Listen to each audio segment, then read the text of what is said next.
Tess, that is too low. Go higher, Sherwin.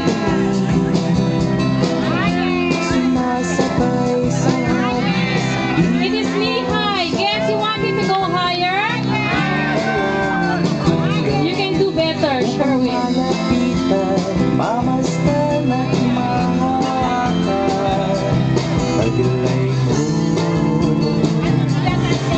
Arvin and Benji, higher. Sherwin, our newlyweds aren't satisfied. If they are satisfied with the height it has gone, I will tell you to stop. So hitch it up higher.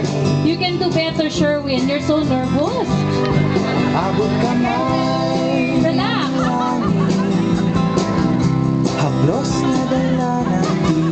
Arvin and Benji, is that okay?